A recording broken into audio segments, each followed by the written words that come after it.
He poured it slow, deliberate, smiling the whole time. A full bottle of Coca-Cola, ice cold, right over her head.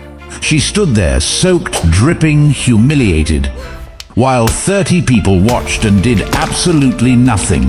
She didn't scream, didn't cry, just set her tray down, looked straight into his camera, and said, "Enjoy your lunch." Brett Harlow laughed so hard he could barely breathe. 24 hours later, he couldn't breathe for a very different reason. Because the woman he just humiliated in front of a million strangers, she was married to Ethan Cross, president of Iron Oath MC, the man who built this city's underworld with his bare hands and never once raised his voice to do it. Ethan had just watched that video 3 times, and what he did next, nobody in this city saw it coming. The door swung shut behind her. The laughter was still going, right through the wall, loud, cruel, like it was following her in. Sara stood at the sink, hands gripping the edge. Cola still dripping from her hair onto the steel basin. She turned on the cold water, watched it run, didn't move. The thing about working in a diner for 11 years, you learn to hold it together in front of people. You smile when your feet are bleeding. You say, "Of course," when you mean, "Are you serious?" You take it. You always take it. But in here, no cameras, no phones, no Brett Harlow, just her. She looked up at her reflection in the steel of the coffee machine. Hair soaked, uniform ruined, eyes red but dry. "You're okay," she told herself, but her hands were still shaking. She thought about walking out, not just out of the kitchen, out of the building, taking off the apron, dropping it on the floor, and never coming back. She'd thought about it before, never acted on it. Today felt different. She reached for a towel, pressed it against her face, breathed. Outside, she could hear Brett's friends still laughing, still live, still going. She closed her eyes. Just get through today. Just today. She didn't know that 11 miles across town, a garage door was already opening. And the man walking out, he wasn't going back in until this was finished. The garage smelled like engine oil and burnt coffee. Ethan Cross was on his knees beside a 72 Harley Ironhead, wrench in hand, working a bolt that had been stripped for 3 weeks. He liked problems like this. Problems you could see. Problems you could fix with your hands. Danny Rourke was at the workbench across from him, not talking. That was the thing about Danny. 11 years riding together, and the man knew when to talk and when to just be there. The radio was on low, some afternoon news nobody was listening to. Then a prospect, young kid, maybe 22, appeared at the garage door, face wrong. The kind of wrong that makes your stomach drop before a single word is spoken. "Ethan, you need to see something." Ethan didn't look up. "Put it down, I'll get to it." "No." The kid stepped closer. Now, that got his attention. He took the phone, pressed play. Sara, soaked, humiliated. 30 people watching, not one of them moving. He watched it once, said nothing, watched it twice. His jaw tightened. Third time, the screen cracked. He hadn't noticed his hand closing around the phone until it was too late. Danny looked over, looked at the cracked screen, looked at Ethan's face, said nothing, just walked over and put one hand on his shoulder. 1 second, that was all. Ethan set the phone down on the workbench, slowly, carefully. The same way Sara had set that tray down. He stood up, reached for his jacket. "Get everyone together." 30 minutes later, every senior member of Iron Oath MC was in that garage. 12 men. 12 different kinds of angry. Nobody sat down. Nobody touched the coffee. They just stood there, watching Ethan, waiting. One of them, Marcus, biggest man in the room, scar running from his left ear to his chin, spoke first. "We know where Harlow lives. We know where he drinks. We know what he drives." Murmurs around the room. Agreement. Ethan let them talk. He stood at the workbench, back to the room, looking down at the cracked phone screen. Sarah's face frozen on it, cola in her hair, tray still in her hands. When the room got loud enough, he turned around. He didn't raise his voice. "Didn't have to. You done?" Silence. "I understand what you want to do. I want to do it too." He paused. "But violence proves them right about us. Every story they've ever told about Iron Oath, every cop who ever called us animals, every politician who ever tried to shut us down, violence gives them exactly what they need." Marcus crossed his arms. "So we do nothing?" "No." Ethan picked up the cracked phone, held it up so everyone could see Sara's face. "We do something they'll never see coming. Something they can't fight back against. Something that hurts them where they actually live." He set the phone back down. Brett Harlow is 23 years old. His father, Gerald Harlow, owns Harlow Development Group, biggest construction operation in Riverside. Every project they run needs concrete, permits, labor, logistics. He looked around the room. And who do you think controls most of that in this city? The room went quiet in a different way now. Not angry quiet, thinking quiet. Danny spoke from the corner, almost to himself. "We don't touch him. We touch everything around him." Ethan nodded once. No threats, no violence, no fingerprints, just business. Marcus uncrossed his arms, slowly. "And if it's not enough," Ethan looked at him, those cold blue eyes steady as stone, "it'll be enough." Nobody argued after that, because in 11 years, nobody had ever seen Ethan Cross promise something he didn't deliver. He picked up his jacket from the workbench, put it on, button by button. "Go home tonight. Kiss your families. Be normal." He moved toward the door. "Tomorrow morning, we go to work." The garage stayed quiet long after he left. Outside, Ethan stood alone in the last of the afternoon sun. He reached into his pocket, pulled out his personal phone, the one nobody called except Sara. He typed one message. "I'm coming home early tonight." 3 seconds later, she replied. "Okay, just that one word." But he could feel everything behind it. The shaking hands, the red eyes, the 11 years of taking it and smiling anyway. He stared at that message for a long moment, then put the phone away, walked to his bike, and made one decision that would set everything in motion. Brett Harlow wanted the whole internet to see what he did to Sara Cross. Fine. Ethan was going to make sure the whole city felt what came next. He found her in the kitchen, still in her uniform, hair dried stiff from the cola. She hadn't changed yet. Maybe hadn't gotten around to it.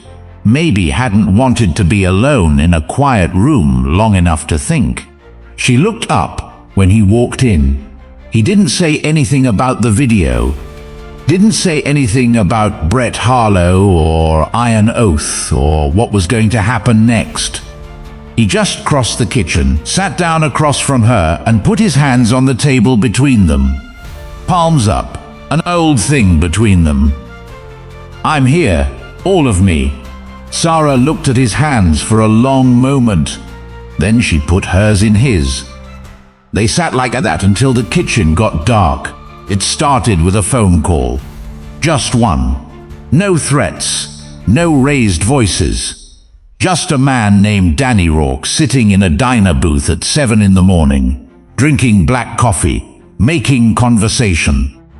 The man across from him was Carl Briggs, logistics manager for the largest concrete supplier in Riverside County.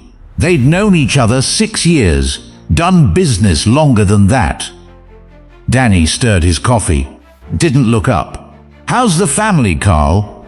"Good, real good. Jenny just started middle school." "Time flies." Danny nodded. "Hey, your operating license renewal. That's coming up next month, right?" Carl shifted in his seat. "Just slightly. End of the month, yeah.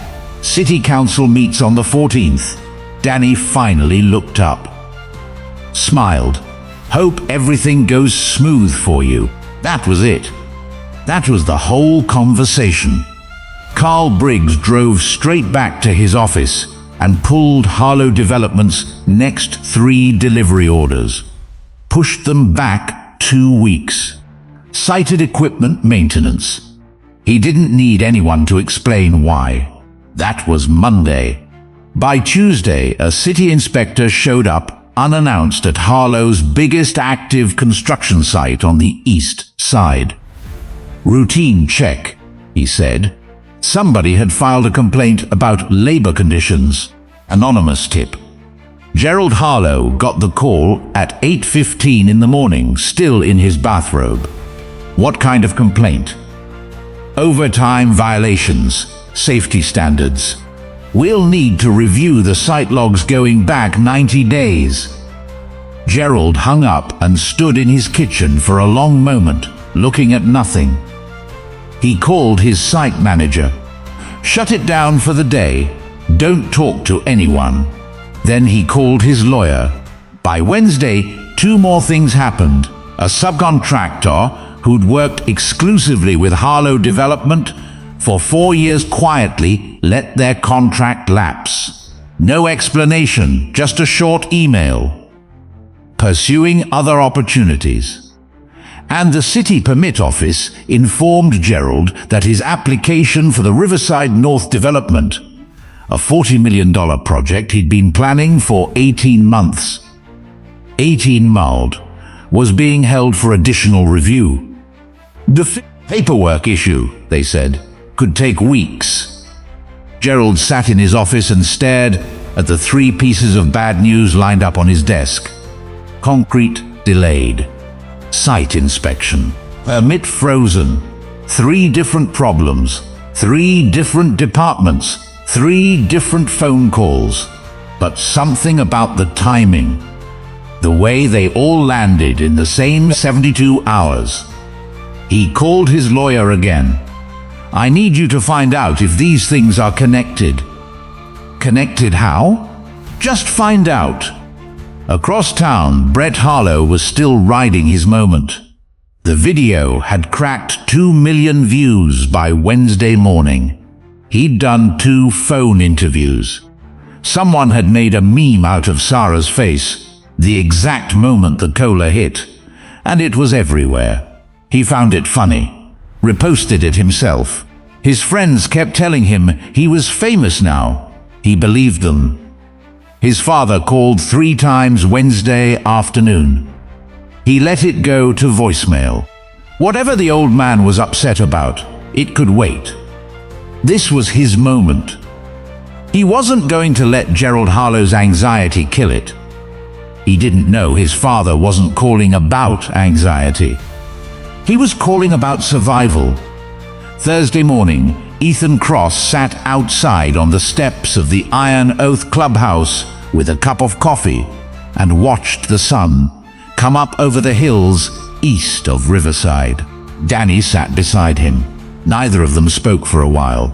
Finally, Danny said, "Carl came through. Permit office, too. The subcontractor walked yesterday." Ethan nodded, drank his coffee. "Gerald's lawyer has been making calls, trying to figure out where it's coming from." "Good," Ethan said. "Let him look. He won't find anything." "I know." Danny looked at him. "How long do we keep the pressure on before we make contact?" Ethan thought about that. Set his cup down on the step beside him. You ever watch a man realize he's losing before he knows why? Danny waited. There's a moment, Ethan said, right before they understand, where they're still trying to convince themselves it's just bad luck, just coincidence, just a rough week. He picked his cup back up.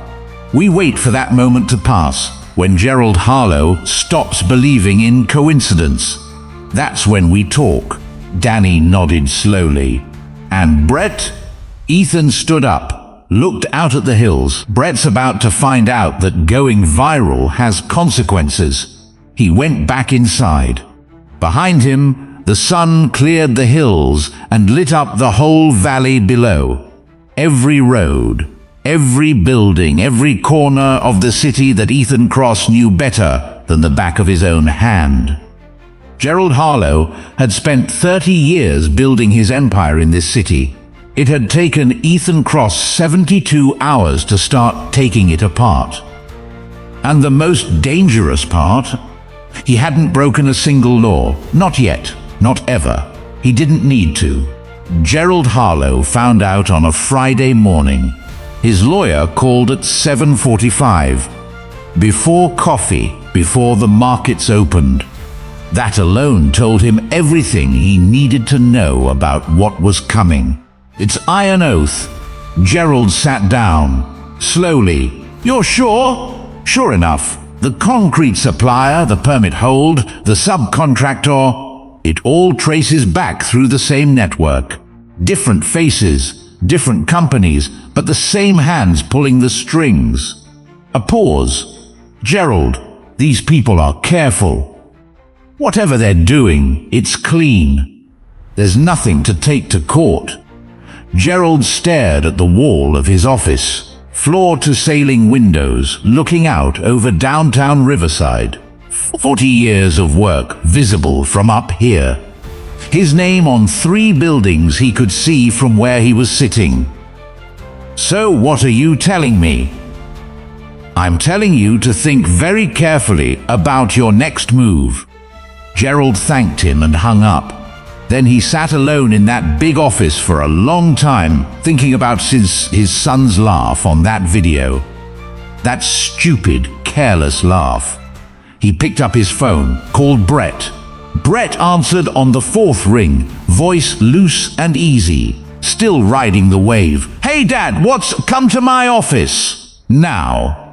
Brett arrived 40 minutes later in a jacket that cost more than most people's monthly rent, looking like a man who had absolutely no idea his life was about to change. Gerald didn't offer him a seat. He turned his laptop around and showed Brett the numbers, the delayed contracts, the frozen permit, the inspection report, the subcontractor's email. Brett looked at the screen, then at his father. What is this? This is what your video cost us. Gerald's voice was quiet, controlled. The kind of control that comes from 30 years of boardrooms and hard decisions. In 4 days, we've lost an estimated $3 million in delays, and a $40 million development project is on hold indefinitely. Brett blinked. Because of that was just a joke, Dad. It was just, her husband runs Iron Oath MC. The room went very still. Brett opened his mouth, closed it again. Something shifted behind his eyes. The first real crack in all that confidence. The biker, Ethan Cross. Gerald said the name like it weighed something. Brett didn't say anything for a moment. He looked back at the screen, at the numbers, his face doing something it almost never did. Going completely still. No performance, no angle. Just a 23-year-old realizing, for the first time in his life, that he kicked something he couldn't outrun. Then the mask came back up. Slower than usual. But it came back. So we fight back, he said. He controls half the logistics infrastructure in this county, quietly, legally. And right now, he's using every bit of it to remind us what happens when you humiliate his wife in front of 2 million people. We get ahead of it. Go to the press, say they're extorting us. Gerald looked at his son for a long moment, something tired moving behind his eyes. That's exactly what we're going to do. The story broke Saturday morning. A carefully placed call to a friendly journalist. Anonymous sources. The headline wrote itself, "Beaker gang accused of tracking local business in extortion scam." Gerald's lawyer had crafted it well. Just enough detail to sound credible. Just enough vagueness to avoid liability. By noon, it was running on 3 local news sites and climbing toward the regional outlets. Gerald read it over breakfast and felt, for the first time all week, like he was back in control. Sara saw it on her phone between the breakfast rush and the lunch crowd. She stood in the back of the diner, reading the headline twice. Then a third time, her stomach turning in a way that had nothing to do with hunger. She called Ethan. He picked up on the second ring. "I saw it," she said. Her voice steady, but only just. "Ethan, they're calling you. I know what they're calling me." "Are you okay?" A beat of silence. Then, quietly, Sara. "What?" This is the move a man makes when he's out of real options. His voice was calm. The kind of calm she'd learned, over 10 years of marriage, to trust completely. He threw everything he had at us, and this is what he came up with. She leaned against the wall. Outside, she could hear the lunch crowd starting to fill in, chairs scraping, voices layering over each other. "So what do we do?" "Nothing," Ethan said. "We let him think it worked." By Monday, the story had started to unravel. A journalist, not the one Gerald had called, a different one, younger, hungrier, had started pulling on threads. Public records, permit applications, labor inspection filings going back 5 years on Harlow development sites. What she found had nothing to do with Iron Oath. Overtime violations, safety citations that had been quietly settled, 3 separate complaints from former workers, all buried under NDAs. She published Tuesday morning. By Tuesday afternoon, the original extortion story had been buried under the avalanche of what came after. Gerald's lawyer called twice.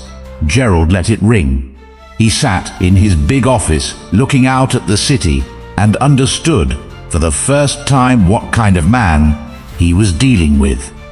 Ethan Cross hadn't planted those records. They'd been there all along, sitting in public databases, waiting for someone with a reason to look. All Ethan had done was make sure the right person had that reason.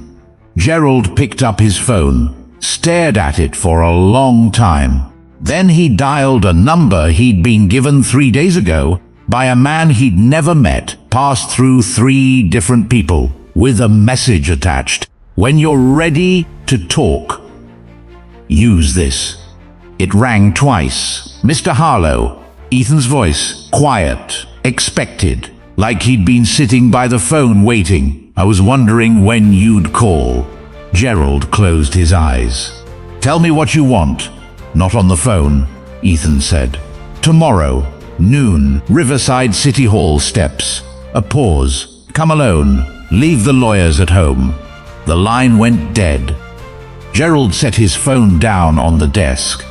Outside, the sun was setting over downtown Riverside, painting the buildings in shades of orange and red.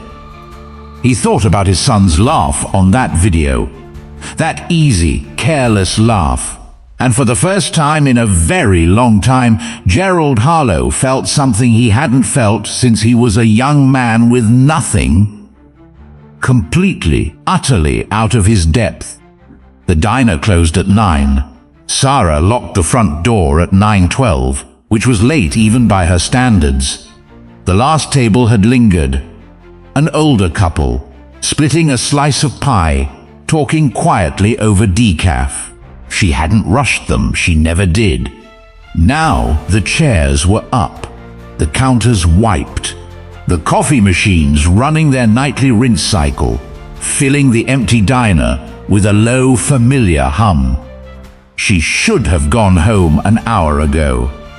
Instead, she was standing in the middle of the floor with a mop. She wasn't moving, looking at a spot near table 4. The cola stain was gone. She'd scrubbed it herself the morning after, before anyone else arrived, down on her hands and knees, with a brush and hot water, until the grout was as clean as she could get it. But she knew where it was. She'd always know where it was. She set the mop against the counter and sat down in the nearest chair. Just for a minute, she told herself. Just 1 minute. The thing about being strong in front of people, it costs something. Every smile when you want to scream. Every of course when you mean how dare you. Every time you pick the tray back up instead of throwing it. It all goes somewhere. It doesn't disappear. It just waits. And at 9:15 on a Tuesday night in an empty diner, it collected. She thought about the headline. Biker gang accused of extortion. Her husband's name in a story she never wanted him in. Because of her. Because she'd been standing in the wrong place, holding a tray, when Brett Harlow decided he wanted to feel powerful for 5 minutes. She thought about the comments under the original video, the ones that called her names she was still trying to forget, the ones that said she deserved it, the ones that laughed. 2 million people had watched cola run down her face. She pulled off her apron and set it on the table, looked at it for a long moment. Then she reached down and took off her right shoe. She turned it over in her hands. The heel was worn down on the outer edge. She'd noticed it before, always meaning to get it fixed, never finding the time. It was the right shoe that always went first. Something about the way she walked, favoring her right side after the knee injury 3 years ago, that she'd worked through. Because she couldn't afford 2 weeks off. 11 years of flaws, 11 years of early mornings and late closes and customers who looked through her like she was part of the furniture. 11 years of being good at something that most people considered invisible. And one Friday afternoon had put her face on the internet as a punchline. She set the shoe down on the table next to the apron. Maybe it's time, she thought. Maybe this is the sign. She'd thought about other things before. Night classes. The bookkeeping course she'd looked up twice and never enrolled in. The conversation with Ethan she'd started 3 times and never finished. The one that began with, "I think I want something different," and ended with her changing the subject because different felt too large and too frightening to look at directly. She sat in the quiet of the diner she'd worked in since she was 22 years old and let herself think the thought she'd been pushing away all week. I could just stop. The hum of the coffee machine, the distant sound of a car passing on the street outside, the particular silence of a place that's meant for people, emptied out. She sat with that thought for a while, really sat with it. Then she heard the key in the front door. Ethan came in quietly, the way he always did, like a man who understood that the size of an entrance said something about you. He looked at her sitting there, apron on the table, one shoe off, the expression on her face that she only let him see. He didn't say anything, just walked over, turned a chair down from the nearest table, and sat beside her. They stayed like that for a while, the hum of the machines, the quiet street outside. "I've been thinking about quitting," she said, finally. Flat, like she was reading it off a list. Quitting the diner, quitting all of it. Just stopping. Ethan looked at her, took his time before he spoke. "Because of what happened. Because I'm tired." She looked at her hands in her lap, not scared. Just tired of being the person who holds the tray and smiles and says, "Enjoy your lunch," and then comes in here and shakes where nobody can see. He was quiet for a moment. Outside, a car turned onto the street, headlights sweeping briefly across the ceiling. "You know what I thought when I watched that video?" he said. She waited. "I thought, there's the woman I married. 30 people in that room, and she was the only one standing up straight." Sara looked at the floor. "I'm not saying that to make you feel better," he said. "I'm saying it because it's what I saw." He paused. "But if you want to stop, you stop. This place, any place. You say the word." She picked up her shoe, turned it over again, looked at the worn heel. "I don't want to be run out," she said quietly.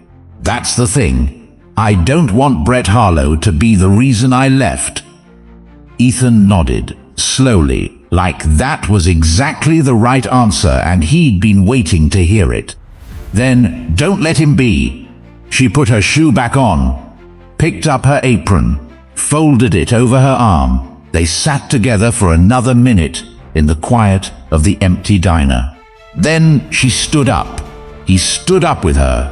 She turned off the lights one by one, the way she did every night, front to back, leaving the kitchen light for last. At the door she stopped, looked back at the dark room. At table 4, she'd scrubbed that floor herself. It was clean. It was hers. She turned off the last light and walked out. Tomorrow, Ethan Cross was going to walk up the steps of Riverside City Hall and have a conversation that would change things. She didn't know exactly what he was going to say or exactly what was going to happen next. But she knew this when she came back tomorrow morning and turned that key and pushed open that door and flipped on those lights. It would be because she chose to, and that was the only thing Brett Harlow would never be able to take from her.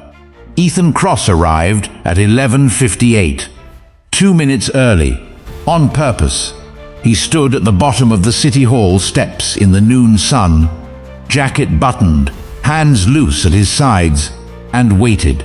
No entourage, no Danny, no backup of any kind. Just a man standing in the light like he had all the time in the world and nothing in it to fear. A woman walking past glanced at him twice. The tattoo on his neck, the iron oath patch on his jacket. She kept walking. He watched the street, watched the pigeons on the ledge above the main entrance, watched a city worker eat lunch on a bench across the way, oblivious to everything. Gerald Harlow's town car pulled up at 12:03. Gerald got out first. Dark suit, silver hair combed back tight. The look of a man who'd spent 40 years making sure he was always the most prepared person in any room. Behind him, 2 assistants and a lawyer in a charcoal jacket, already reaching for his briefcase. Ethan looked at the lawyer, then back at Gerald. He didn't say anything, just waited. Gerald held up one hand to the lawyer without turning around. The lawyer stopped, stayed by the car. Gerald walked up alone. He stopped 2 steps below Ethan, which put them at eye level. Ethan suspected that was intentional. Gerald Harlow hadn't built a 40-year empire without understanding how to use space. They looked at each other for a moment. Two men who'd built everything they had from nothing, in the same city, in completely different worlds. Mr. Cross, Mr. Harlow. Gerald glanced around. The steps were public. People moving in and out of the building behind them. A normal Wednesday noon in Riverside. You could have asked for a private meeting, Gerald said. I could have, Ethan agreed. I didn't want one. Gerald's jaw tightened almost imperceptibly. Making a point? The humiliation started in public. Ethan's voice was level, quiet enough that only Gerald could hear. So does the repair. Gerald looked at him for a long moment, something working behind his eyes. Then he said, "Tell me what you want." Ethan reached into his jacket pocket and took out a single folded piece of paper. He held it out. Gerald took it, unfolded it. Read it slowly. 4 items, handwritten, clean and clear. He read it twice, then looked up. You want Brett to apologize in person. At the diner. At the diner, Ethan confirmed where it happened. In front of the people who watched it happen. And the $50,000. To the Riverside Service Workers Fund. Public record. His name on the donation. Gerald's eyes moved back to the paper. You want him to use the word sorry, specifically. No if, no but. No, I'm sorry you felt. Just sorry. Ethan paused, the way you'd want someone to apologize to your mother. Gerald folded the paper once, carefully, held it at his side, and the 4th condition. You stand next to him when he does it. The street noise filled the silence between them. A bus passing, someone's phone ringing and being silenced. Gerald looked out at the city, at the buildings he could see from here, 2 of them with his name on them. At the streets he'd driven every day for 40 years. You're asking me to stand in front of a diner full of people and watch my son apologize to a waitress. I'm asking you, Ethan said, to stand next to your son while he becomes someone worth being. Gerald said nothing. You built everything you have in this city out in the open, Ethan continued. Every deal, every handshake, every project, with your name on it. You did it in daylight. That's what you're proud of. That's the story you tell. He let that sit for a moment. This is the same thing, just a different kind of building. Gerald's hand tightened slightly on the folded paper. And if I say no? Ethan looked at him, those blue eyes, still, patient.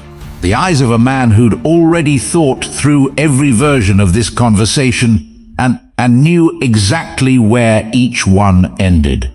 The permit review continues. The inspection findings get filed. The contractors keep finding reasons to be unavailable. He tilted his head slightly. And that journalist who wrote Tuesday's story, she's still pulling on threads, Mr. Harlow. She hasn't stopped. I have nothing to do with what she finds. But I suspect you know better than I do what's in those files. Gerald stared at him. I'm not threatening you, Ethan said. I'm describing reality. There's a difference. A long silence. Long enough that the city worker on the bench finished his lunch, packed up his bag, and walked away. Gerald looked down at the folded paper in his hand, then up at the building behind Ethan, then finally at Ethan himself. I grew up poor, he said quietly. It came out like something he hadn't planned, say, poorer than you'd believe looking at me now. I built everything from nothing. I thought I was teaching Brett what that meant. Ethan waited. Apparently, I taught him something else instead. The admission sat between them in the noon sun, heavy and honest in a way that Gerald Harlow probably hadn't been in a very long time. Ethan looked at him. Something in his expression shifted. not softening exactly, but recognizing. One man who'd built something real, looking at another. "It's not too late to teach him the right thing," Ethan said. "That's why I'm standing here, instead of letting this go another direction." Gerald looked at the paper one more time. Then he nodded. Once, small. The nod of a man making a decision he knows will cost him something, and making it anyway. When? "Saturday morning," Ethan said. 10 o'clock.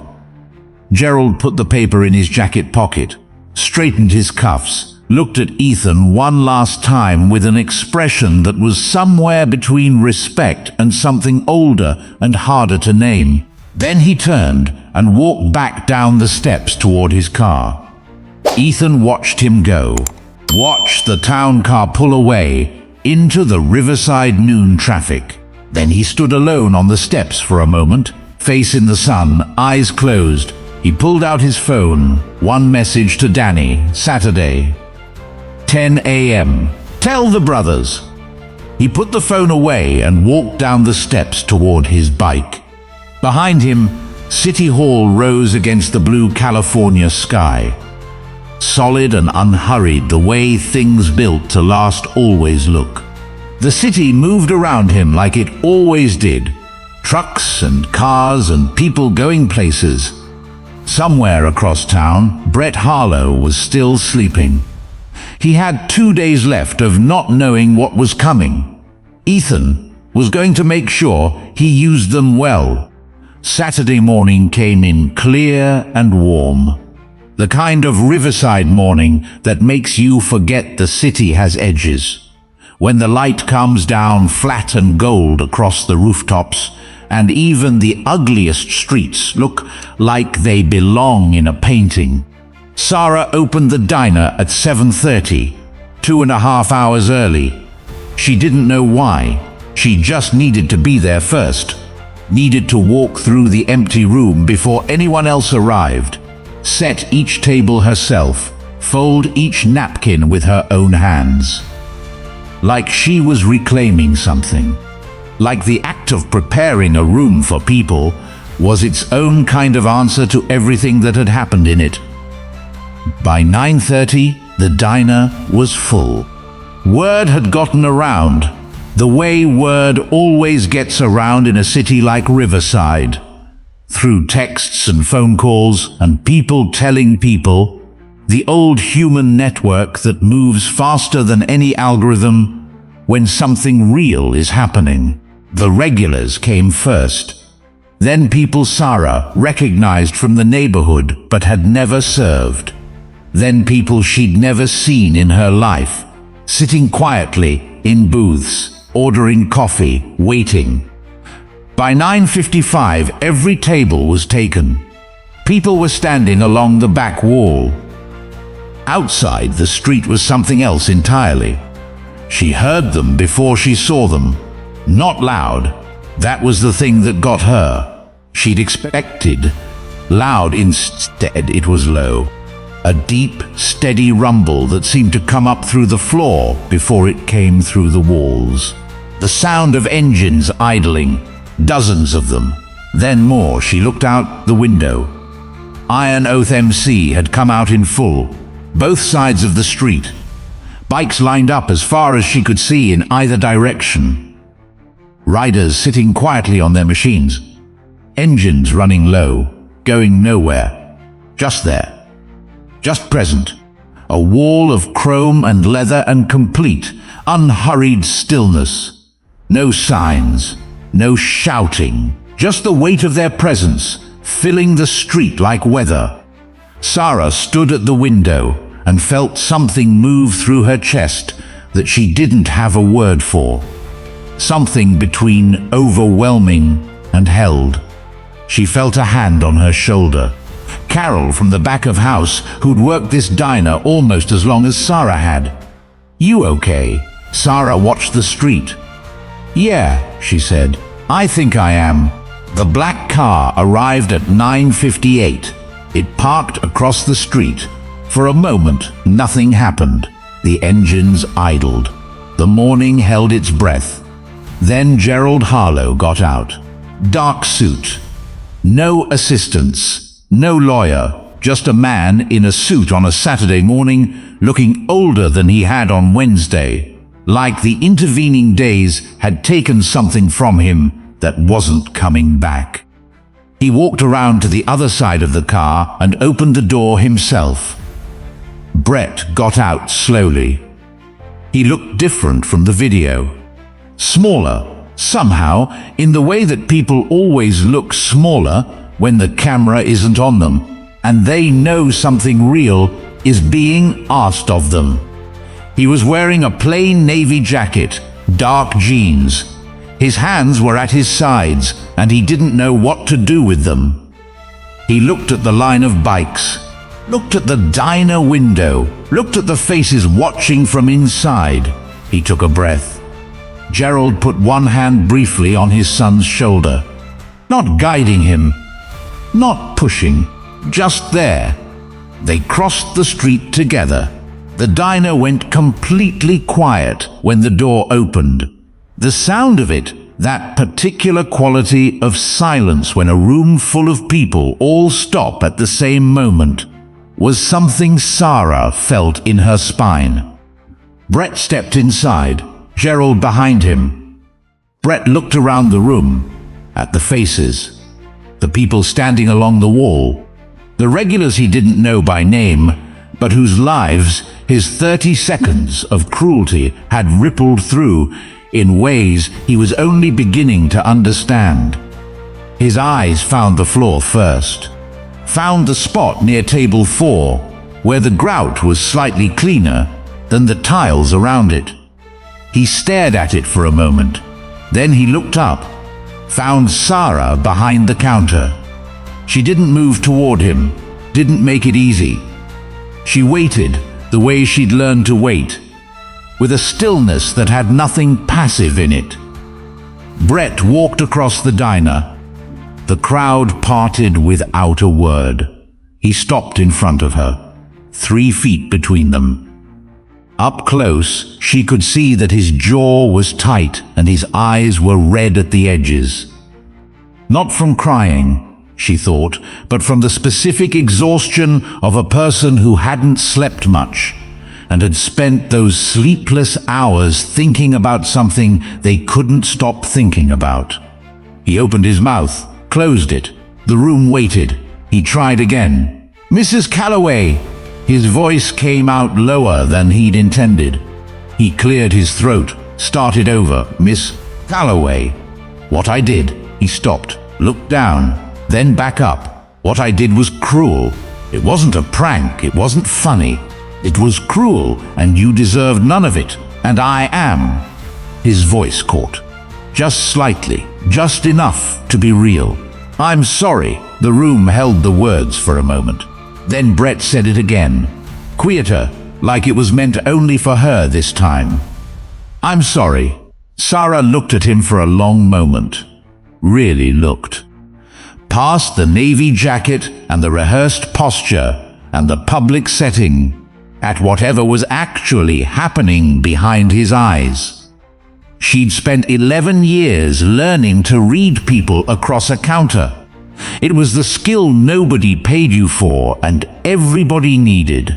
What she saw was a young man who had arrived at the outer edge of something and was only just beginning to understand how far he still had to go.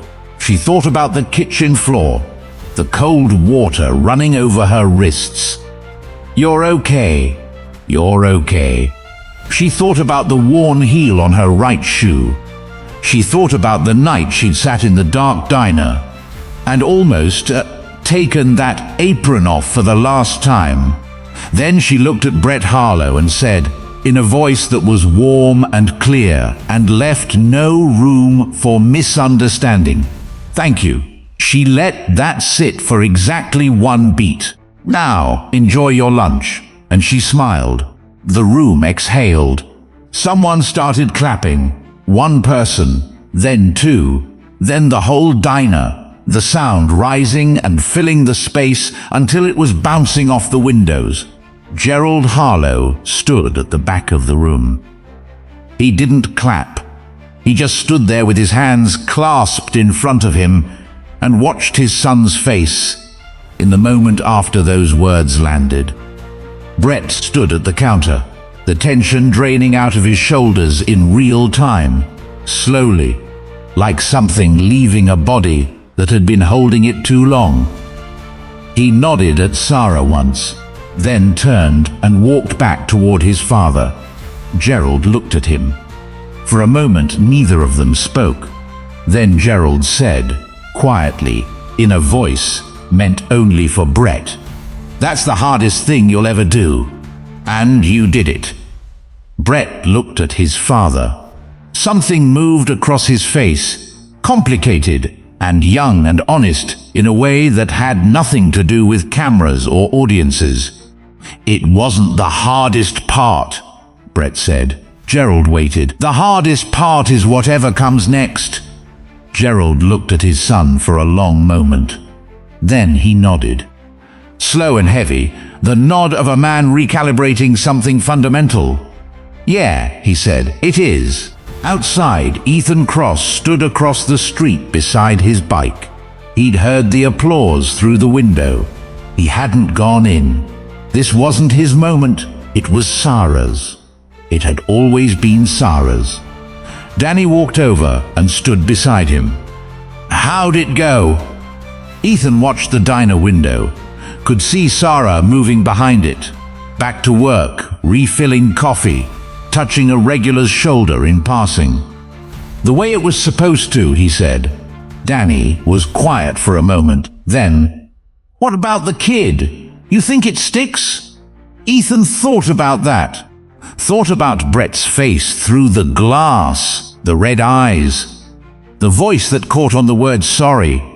"I think he showed up," Ethan said. "The rest is up to him." He reached for his helmet. Around them, one by one, the Iron Oath engines began to wind down. The street going quiet in stages, the rumble fading to a murmur to silence, until all that was left was a riverside Saturday morning and the sound of the diner door opening and closing as people came and went. Ordinary, unremarkable, the way things look after they've been put right. Monday morning, 7:55 a.m. Brett Harlow sat in his car outside Riverside Community Kitchen for 11 minutes before he got out.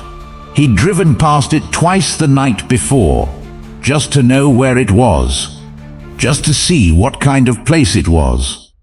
A low concrete building on the east side, wedged between a laundromat and a tire shop, with a hand-painted sign above the door that someone had clearly repainted more than once over the years.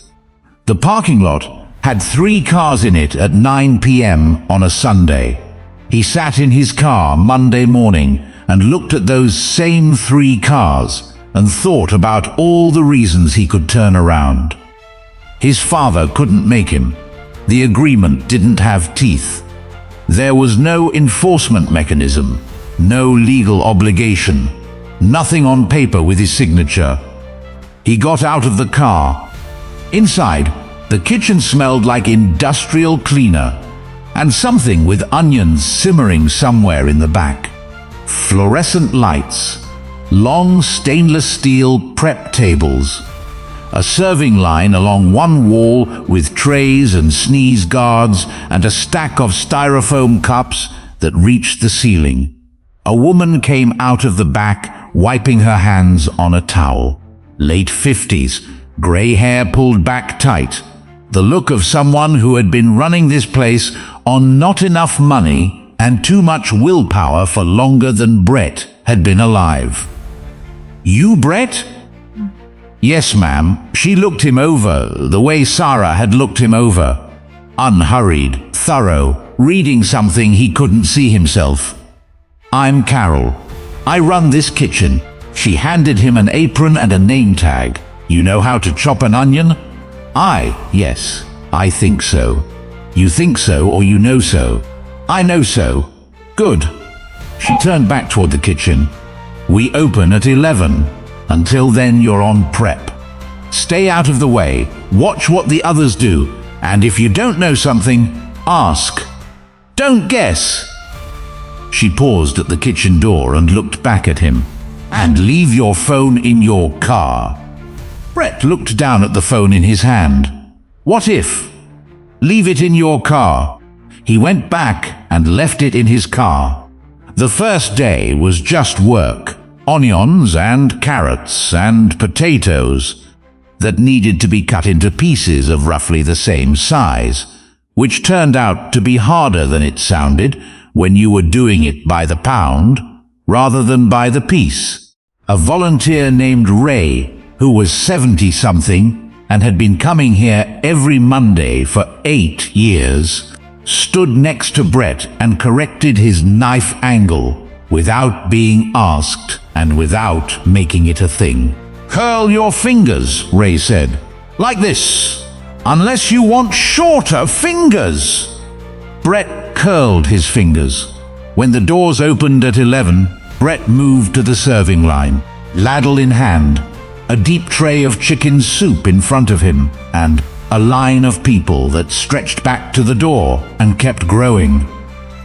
He'd expected it to feel like penance, like something to endure. It just felt like work, like the specific, uncomplicated satisfaction of doing a simple thing and doing it right and watching the tray move down the line. He got home at 2:15, smelled like onions and dish soap, ate a sandwich standing over the kitchen counter, slept better than he had in 2 weeks. Day 5 was different. The line was longer than usual. A Thursday, Carol had mentioned, always brought more people than Monday. Brett was halfway through a tray of beef stew when he heard it, a ripple in the line, whispers moving forward like a current. Then the phone came up. Just one. A few people back. Then another. Someone in the line had recognized him. Brett kept ladling, focused on the tray in front of him. One person at a time. Keep it moving. Isn't that the guy from... Yeah, that's him. More, whispering. He could feel it on the back of his neck. The weight of it. The man directly in front of him was maybe 40. Work clothes. Hands that had spent a long time doing physical labor. He looked at Brett. Looked at the ladle. Back at Brett. Brett met his eyes. Beef stew or vegetable? The man held out his tray. Beef. Brett served him. The line moved. But 2 people back, the phone was still up. Still recording. And the whispers were getting louder, spreading back through the line like something with its own momentum. Brett's hands slowed. Just slightly. Carol appeared at his shoulder. Not saying anything. Just present, the way she was when she needed to make a point without making a scene. She picked up the backup ladle and started working the tray beside his. The line kept moving, but Brett's feet had stopped. Just for a second, just long enough for him to think about the car in the parking lot, the drive home, the very reasonable argument that he'd shown up.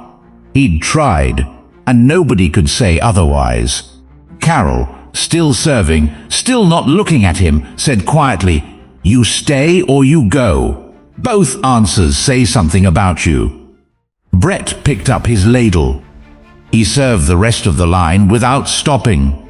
The person with the phone eventually put it away. Brett didn't know when. He wasn't watching anymore. He was watching the trays. When the kitchen closed that afternoon, and the last tray was washed and the tables wiped down, Ray clapped him once on the shoulder. "Good day," Ray said. Like that was all there was to say about it.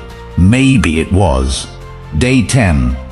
A man came through the line with hands so calloused they looked like they were made of something other than skin. Construction worker, Brett guessed from the dust still on his boots. The man looked at Brett while Carol served him. Really looked. The steady look of someone who worked for a living and had opinions about people who didn't. "You're the one from the video." Brett kept his eyes up. Yes, the man was quiet for a moment, picked up his tray, then stopped being that guy. He walked to a table and sat down and didn't look back. Brett stood at the serving line and felt those 5 words settle somewhere in his chest, like something finding the right place to land. Stop being that guy. Not forgiveness, not absolution. Just a clear, practical instruction from a man who had no patience for anything complicated and all the reason in the world not to offer Brett Harlow anything at all. It was the most useful thing anyone had said to him in months. Day 20. Brett arrived to find a woman sitting in the parking lot in a beat-up Honda, crying quietly with the windows up. He almost walked past. Almost told himself it wasn't his place. He knocked on the window. She looked up, embarrassed, wiped her face fast. He stood there. "You okay?" She shook her head, then nodded, then shook it again. "You coming in?" he asked. She looked at the kitchen door. "First time." "Me too," he said. "I mean, I've been coming 20 days, but the first time felt like that." He paused. "Carol's strict, but she's fair, and Ray will show you how to hold the knife." The woman looked at him for a moment. Then she got out of the car. Her name was Diane. She'd lost her job 2 months ago. She'd seen the volunteer posting and talked herself in and out of coming for 3 weeks before today. By 11:30, she was working the vegetable line like she'd been doing it for years. Brett watched her find her footing and thought about the parking lot outside Calloway's diner. The 11 minutes he'd sat in his own car before getting out. He thought about Sara setting that tray down, about the particular kind of courage that looks like nothing from the outside. Day 30. Carol came out of the back at 2 o'clock after the last tray was washed and found Brett stacking chairs in the dining area. "That's 30, she said. She said it the way she said most things, clean, without decoration. Brett set the last chair up, looked around the kitchen, at the industrial lights and the hand-painted sign visible through the window and the scuff marks on the floor from 10,000 shoes that had stood in line here. "Can I come back tomorrow?" Carol looked at him, the same thorough, unhurried look as day 1, like she was reading something in him and taking her time about it. 10 o'clock, she said. "We need someone to receive the produce delivery." She went back into the kitchen. Brett stood alone in the dining room for a moment, the afternoon light coming through the windows at a low angle, making everything look quieter than it was. He thought about calling his father. Decided against it. Instead, he texted Ray. "Back tomorrow, 10 a.m. Ray replied in 40 seconds. 3 words, "Good. Bring coffee." Day 31, nobody knew about except Carol and Ray and Diane and the produce delivery driver who arrived at 10:05 to find Brett Harlow waiting in the parking lot with a hand truck and no particular expression on his face beyond the simple readiness of a person who had somewhere to be and had shown up to be there. No cameras, no audience. Nothing to prove to anyone who wasn't already in that parking lot. Just a Tuesday morning in Riverside. Just a man trying to be less of who he was and more of who he could be. One delivery at a time. 1 year later. Calloway's Diner on a Friday morning looks exactly the same as it always did. Same yellow light through the front windows. Same smell of coffee and bacon and something sweet from the case by the register. Same sound of chairs and conversation, and the particular rhythm of a place that has been feeding people for a long time and intends to keep doing it. Sara is behind the counter. Same apron. Different shoes. She'd finally replaced the ones with the worn heel 3 months ago, on a Tuesday when nothing particular was happening, and she'd simply decided it was time. She still favors her right side when she walks. Some things don't change. Some things you just carry. Danny Rourke came in at 9:45 before the rush.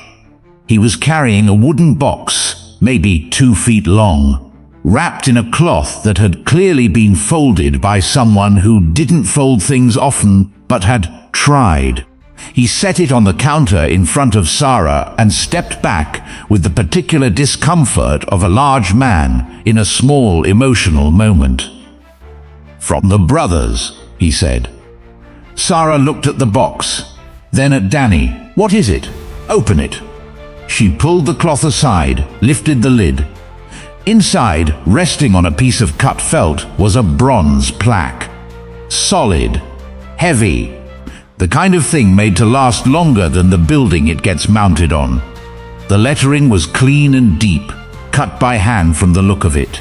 Respect served daily. Sara ran her fingers across the letters. The bronze was warm from being inside the cloth. She read it twice, 3 times. Who made this?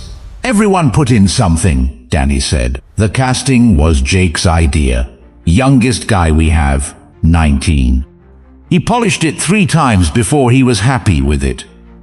Said he wanted to be able to see his face in it." Sara looked up at Danny. Her eyes were bright, but she wasn't going to cry in front of Danny Rourke. She'd made that decision approximately 30 seconds ago, and she was sticking to it. "Tell him thank you," she said. "Tell all of them." Danny nodded once, the way men like Danny nod when a conversation has arrived at its real point and there's nothing left to add. Then he picked up the coffee Sara had already poured without him asking and took it to a stool at the end of the counter. Ethan came in 20 minutes later. He hung his jacket on the hook by the door.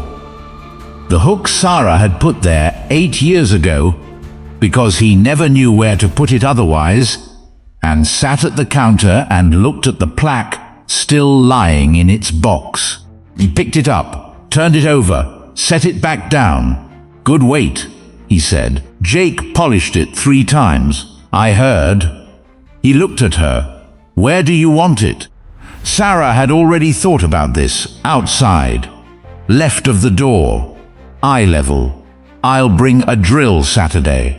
"You'll bring a drill today," she said. "I've been waiting a year." Ethan looked at her.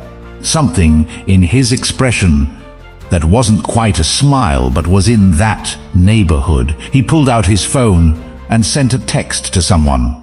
40 minutes later, a prospect arrived with a drill and appropriate wall anchors and the slightly frantic energy of a 20-year-old who has been asked to do something important and is very aware of it.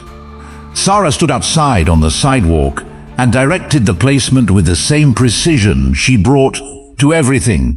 A little higher, a little left, now level it, use the level, don't eyeball it. Until the plaque was exactly where she wanted it. The prospect drove the last anchor, stepped back. Respect served daily. Left of the door, eye level. Catching the afternoon light and throwing it back in a way that made people walking past glance over without quite knowing why. Sara stood on the sidewalk and looked at it for a long moment. Then she went back inside and got to work. Gerald Harlow drove past Calloway's diner that afternoon by accident. or what he told himself was accident. Though he'd taken this particular route 3 times in the past month, and it wasn't exactly on his way to anywhere. He slowed when he saw the plaque. Read it from the car. Sat there for a moment with the engine running. He thought about Brett, about the kitchen on the east side, about the text he'd gotten 2 weeks ago, a photo, Brett, and an older man named Ray, and a woman named Diane, standing outside the community kitchen with their aprons on, laughing at something off camera. Brett had sent it without comment. Gerald had looked at it for a long time before putting his phone down. He thought about the steps of City Hall, about a man who'd stood in the noon sun without backup or bluster and told him things he hadn't wanted to hear and had been right about all of them.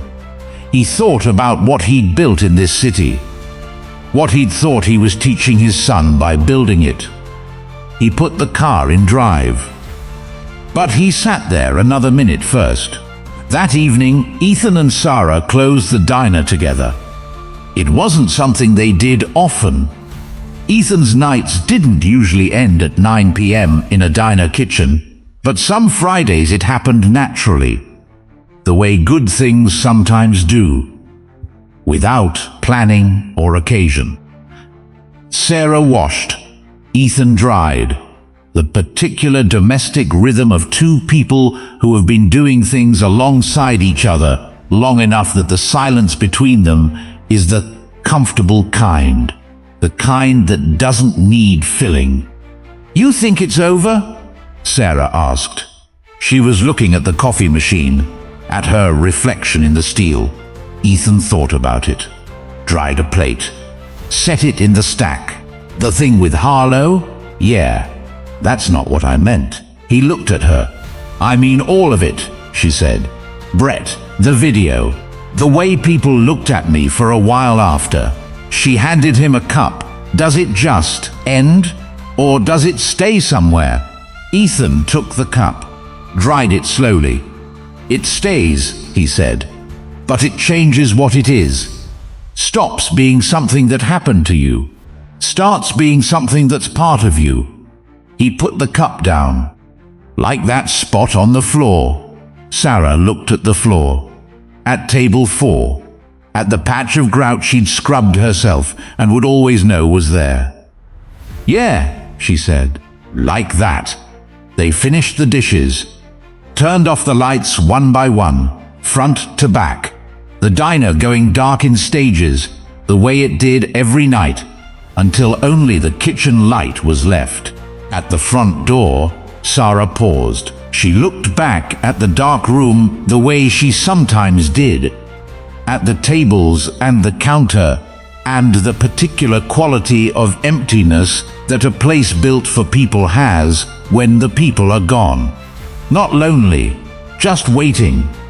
Then she pushed the door open and stepped outside. The evening air was warm and soft, the way Riverside gets in late summer, when the heat of the day has settled into something bearable. The street was quiet.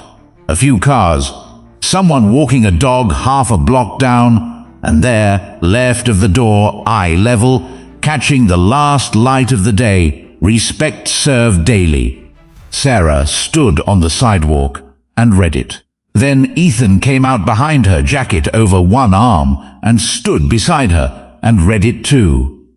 They stood there for a moment, the 2 of them on the sidewalk outside a diner on a Friday night in Riverside, California, reading 4 words that meant about 17 different things depending on where you'd been and what you'd carried to get there. A motorcycle turned onto the street from 2 blocks up, then another, then 3 more. Iron Oath brothers heading somewhere on a Friday night, engines low and easy, the sound of them filling the street and then fading as they passed and kept going. One of them, Jake, the youngest, the one who'd polished the plaque 3 times, slowed as he went by. looked at the plaque, looked at Sara, raised 2 fingers off the handlebar in the way riders do. Sara raised her hand back. Then he was gone, the engine fading down the street and around the corner until the sound dissolved into the general sound of the city on a Friday night. Sara lowered her hand. "Ready?" Ethan said. "Yeah," she said. She locked the door. They walked to his bike. She put the helmet on the way she'd been putting it on for 10 years. Left side first, chin strap second, tapped the top once to check. He started the engine, and they rode out into the riverside night, the city moving around them the way it always did, indifferent and alive, and full of people trying to be better than whatever they'd been yesterday. Some stories end with justice, some end with revenge. This one ends with a bronze plaque on a diner wall and a woman who chose to come back.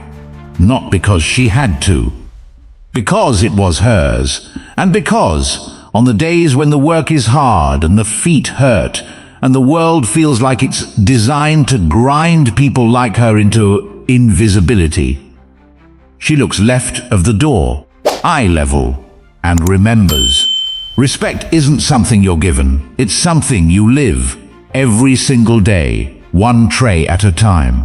If this story stayed with you, you already know why. If someone in your life deserves to hear it, send it to them. No explanation needed. They'll understand. Thank you for spending this time with Heart Tales. If this is your first story with us, welcome. Hit subscribe. There are more stories like this one waiting for you. And before you go, tell me something in the comments. Who was the real hero of this story? Sara, Ethan, or Brett on day 31? I read every single answer. The next story is already on your screen. I'll see you there.